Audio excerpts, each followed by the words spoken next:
ইরানের president Ibrahim রাইসির helicopter দুর্ঘটনায় মৃত্যু নিয়ে সমকালের প্রধান শিরোনাম দুর্ঘটনা নাকি নাশকতা।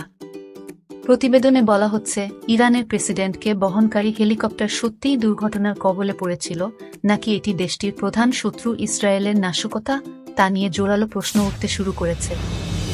সোশ্যাল মিডিয়ার পাশাপাশি এ প্রশ্ন উঠে এসেছে দায়িত্বশীল ব্যক্তিদের লেখায় এবং মূলধারার গণমাধ্যমেও।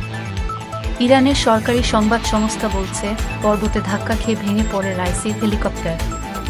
সে সময় দুর্ঘটনাস্থলে ভারী বৃষ্টি ও ঘন কুয়াশার কারণে দৃশ্যমানতা খুব কম ছিল। তা সত্ত্বেও সন্দেহভাজন হিসেবে উঠে আসছে ইসরায়েলের দুর্ধর্ষ গুপ্তচর সংস্থা মোসাদের নাম। তারাই কৌশলে রাইসিকে হত্যা করল কিনা, উঠছে সেই প্রশ্ন। এ মৃত্যুর জন্য অনেকে ইসরায়েলকে প্রধান সন্দেহভাজন মনে করার কারণে শুরুতেই ইসরায়েলকে বলতে হচ্ছে, আমরা দায়ী নই। গত 1 এপ্রিল সিরিয়ার রাজধানী দামেস্কে ক্ষেপণাস্ত্র ও ড্রোন হামলা চালিয়েছিল ইসরায়েল। এতে ইরানের 2 জেনারেলের মৃত্যু হয়। জবাবে আঞ্চলিক চিরবৈরী ইসরায়েলের ভূখণ্ডে প্রথমবার শত শত ড্রোন ও ক্ষেপণাস্ত্র হামলা চালায় ইরানের সামরিক বাহিনী।